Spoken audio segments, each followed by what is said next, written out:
नमस्कार। प्रादेशिक समाचार के साथ मैं शीला कुमारी। पहले मुख्य समाचार।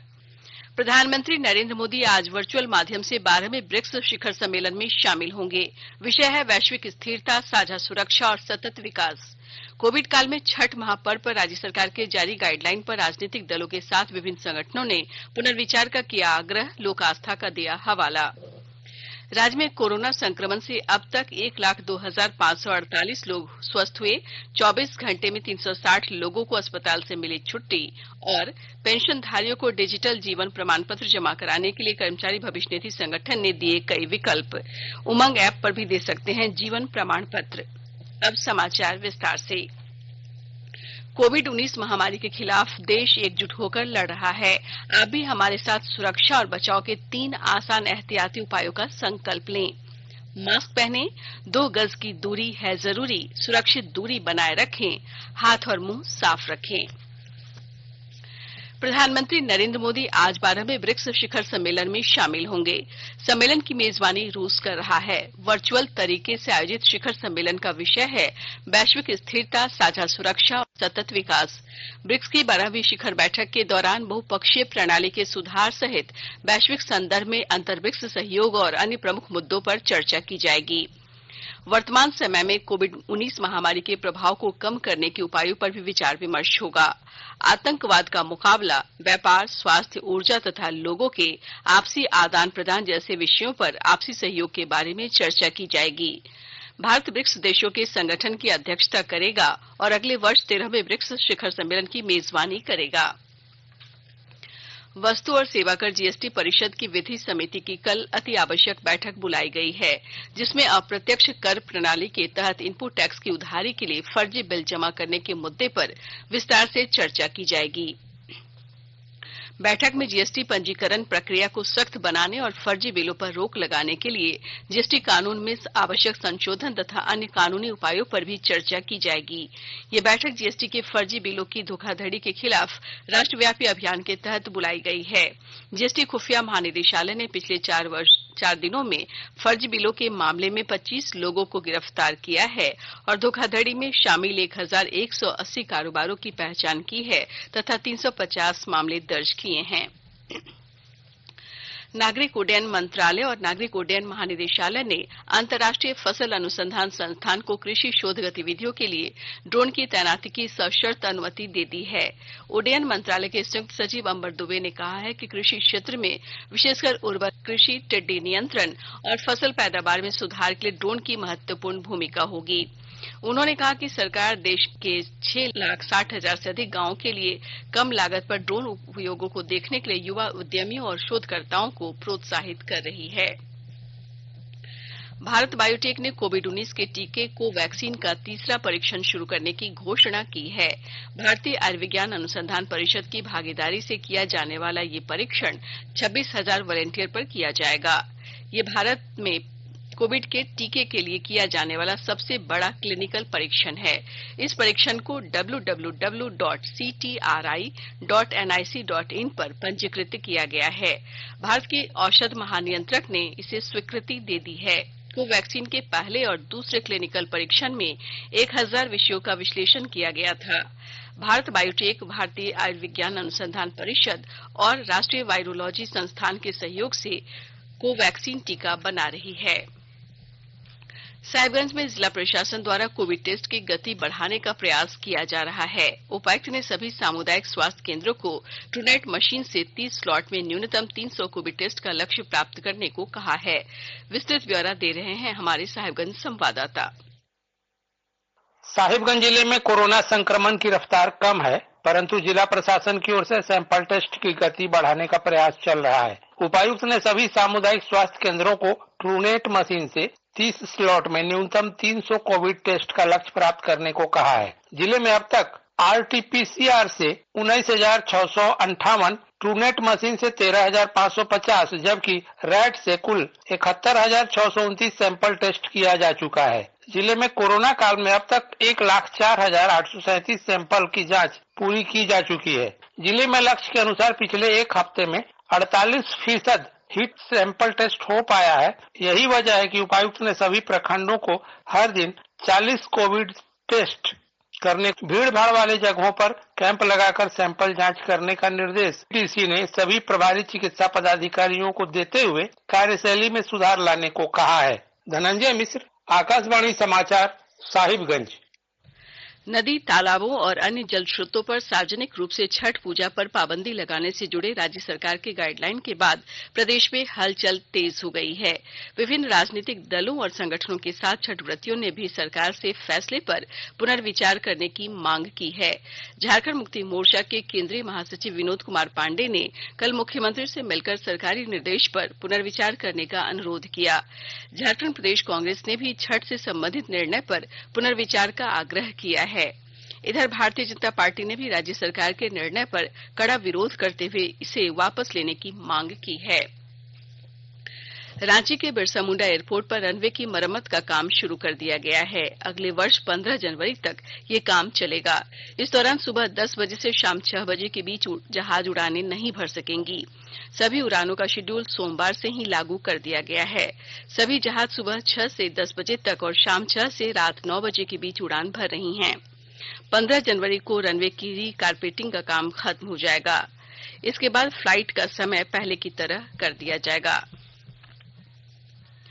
आकाशवाणी के ताजा तरीन समाचारों के लिए आप हमारी वेबसाइट newsonair.com पर लॉग ऑन कर सकते हैं। ताजा समाचार ट्विटर हैंडल @AIR अलर्ट्स और Facebook page all India radio news पर भी उपलब्ध है। आप प्रादेशिक समाचार एकांश के ट्विटर हैंडल @AIR_रांची और Facebook page AIR news Ranchi के अलावा YouTube channel regional news unit Ranchi पर भी हमारे बुलेटिन सुन सकते हैं। प्रादेशिक समाचार आप आकाशवाणी रांची से सुन रहे हैं और अब पेश है कोरोना से बचाव के कुछ संदेश। कोविड-19 से बचाव और सुरक्षित रहने के 3 उपाय। मास्क लगाएं, 2 गज दूरी है जरूरी, सुरक्षित दूरी रखें, हाथ और मुंह साफ रखें।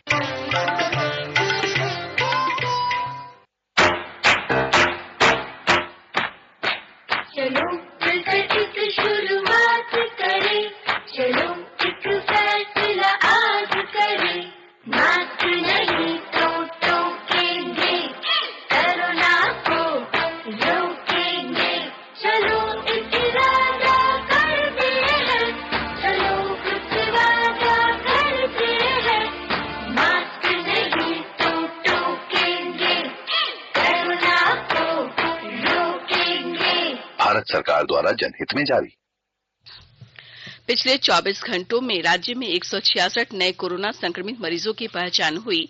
वहीं 360 मरीजों को स्वस्थ होने के बाद अस्पताल से छुट्टी मिली है। इनमें रांची से 118 लोग शामिल हैं, जबकि 4 मरीजों की मौत हो गई। मृतकों में रांची से 2, धनबाद और दुमका से एक मरीज शामिल हैं। स्वास्थ्य विभाग के अनुसार राज्य में कुल कोविड-19 का मामला अब 1,06,230 हो गया है। वहीं 2,754 सक्रिय केस हैं। प्रदेश में अब तक 1,02,548 मरीज ठीक हुए हैं, जबकि राज्य में कोरोना से 928 मरीज की मौत हुई है। वहीं कोरोना की रिकवरी रेट बढ़कर 96.53% हो गई है। अब तक 38,07,997 कोविड सैंपल की जांच की गई है। देश में कोविड से स्वस्थ होने वालों की दर में और सुधार हुआ है और ये 93.27% हो गई है। पिछले 24 घंटों के दौरान 43,000 से अधिक मरीज संक्रमण से ठीक हुए। स्वास्थ्य मंत्रालय ने बताया है कि अब तक 82,49,000 से अधिक रोगी इलाज के बाद स्वस्थ हुए हैं। इस समय देश में कोरोना रोगियों की कुल संख्या 4,65,000 है। पिछले 24 घंटों के दौरान 30,548 नए मरीज सामने आए हैं। सिमडेगा जिले में ये पहला अवसर है कि पिछले 2 दिनों में एक भी कोरोना संक्रमित नहीं मिला है। जिला प्रशासन ने कोरोना से बचाव के लिए लोगों से पर्याप्त सावधानी बरतने की अपील की है। विस्तृत ब्यौरा दे रहे हैं हमारे सिमडेगा संवाददाता।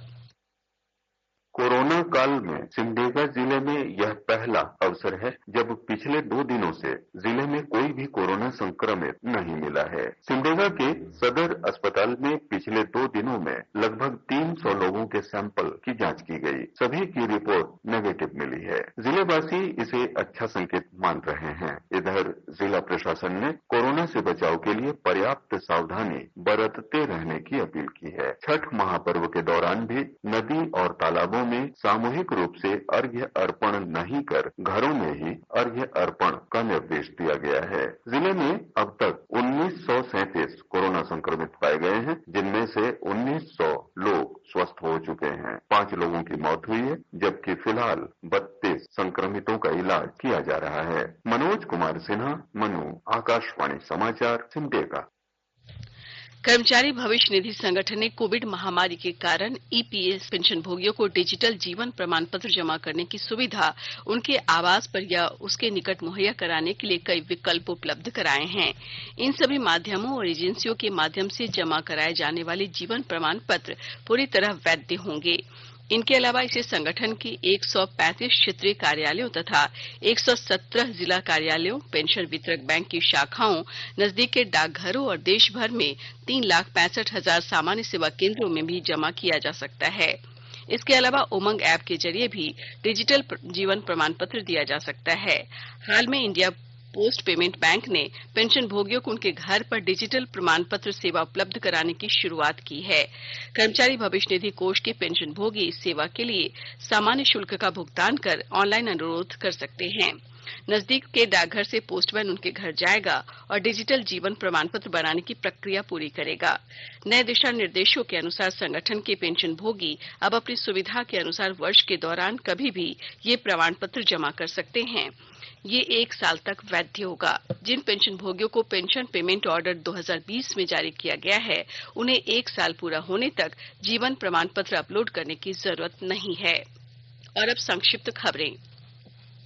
नक्सलियों और उग्रवादियों के खिलाफ चलाए जा रहे अभियान में पलामू पुलिस को सफलता मिली है। पुलिस ने रामगढ़ थाना क्षेत्र के कांस्टे खुर्द में मुखिया से लेवी वसूलने आए उग्रवादी संगठन जेजेएमपी के 2 उग्रवादियों को गिरफ्तार किया है। पलामू में उटारी रोड थाना क्षेत्र में सड़क हादसे में 2 लोगों की मौत हो गई और 2 बाइक की टक्कर से ये दुर्घटना हुई। एक बाइक सवार गंभीर रूप से घायल हो गया है। बोकारो जिले के जनामोड़ बाका पुल से बाइक के साथ 2 युवक नीचे जा गिरे। हादसे में दोनों की मौके पर ही मौत हो गई। गुमला में जमीन विवाद को लेकर वृद्ध दंपति की हत्या मामले में पुलिस ने घटना में संलिप्त 4 आरोपियों को गिरफ्तार कर लिया है। और अब अखबारों की सुर्खियों में आइए सुनते हैं राज्य के प्रमुख अखबारों ने किन खबरों को प्रमुखता से प्रकाशित किया है। राज्य से प्रकाशित होने वाले सभी अखबारों ने नीतीश कुमार के बिहार के मुख्यमंत्री के रूप में शपथ लेने की खबर और झारखंड में छठ महापर्व को लेकर राज्य सरकार के गाइडलाइन पर दोबारा विचार करने की मांग को प्रमुखता से प्रकाशित किया है। प्रभात खबर ने सीएजी की रिपोर्ट पर आधारित खबर को पहले पन्ने पर प्रकाशित किया है। उग्रवादियों को पकड़वाने पर एनआईए देगी इनाम, हिंदुस्तान ने इस शीर्षक के साथ उग्रवादियों पर शिकंजा कसने की खबर को पहले पन्ने पर प्रकाशित किया है। रांची में सुबह 10 से शाम 6 बजे के बीच उड़ान नहीं भरेंगे हवाई जहाज, दैनिक जागरण की पहली सुर्खी है। दैनिक भास्कर ने छठ घाटों पर पाबंदी का राज्य भर में विरोध इस शीर्षक के साथ इससे जुड़ी खबर को पहले पन्ने पर जगह दी है। पीएम मोदी को 15वें वित्त आयोग ने सौंपी अपनी रिपोर्ट, इस खबर को रांची एक्सप्रेस ने पहले पन्ने पर प्रकाशित किया है। अंग्रेजी दैनिक द टाइम्स ऑफ इंडिया ने कोविड काल में छठ महापर्व को लेकर राज्य सरकार के दिशा निर्देशों पर पुनर्विचार की मांग की खबर को अपनी पहली सुर्खी बनाई है। और अमेरिका की दवा कंपनी मॉडर्ना की कोरोना वैक्सीन के 94% कारगर होने के दावे की खबर को हिंदुस्तान टाइम्स ने पहले पन्ने पर प्रमुखता से प्रकाशित किया है। अंत में मुख्य समाचार एक बार फिर। प्रधानमंत्री नरेंद्र मोदी आज वर्चुअल माध्यम से 12वें ब्रिक्स शिखर सम्मेलन में शामिल होंगे। विषय है वैश्विक स्थिरता, साझा सुरक्षा और सतत विकास। कोविड काल में छठ महापर्व पर राज्य सरकार के जारी गाइडलाइन का राजनीतिक दलों के साथ विभिन्न संगठनों ने पुनर्विचार का किया आग्रह, लोक आस्था का दिया हवाला। राज्य में कोरोना संक्रमण से अब तक 1,02,548 लोग स्वस्थ हुए। 24 घंटे में 360 लोगों को अस्पताल से मिली छुट्टी। और पेंशनधारियों को डिजिटल जीवन प्रमाण पत्र जमा कराने के लिए कर्मचारी भविष्य निधि संगठन ने दिए कई विकल्प। उमंग ऐप पर भी दे सकते हैं जीवन प्रमाण पत्र। इसके साथ ही आकाशवाणी रांची से प्रादेशिक समाचार का ये बुलेटिन समाप्त हुआ। नमस्कार। घर में रहिए, सुरक्षित रहिए और सुनते रहिए आकाशवाणी।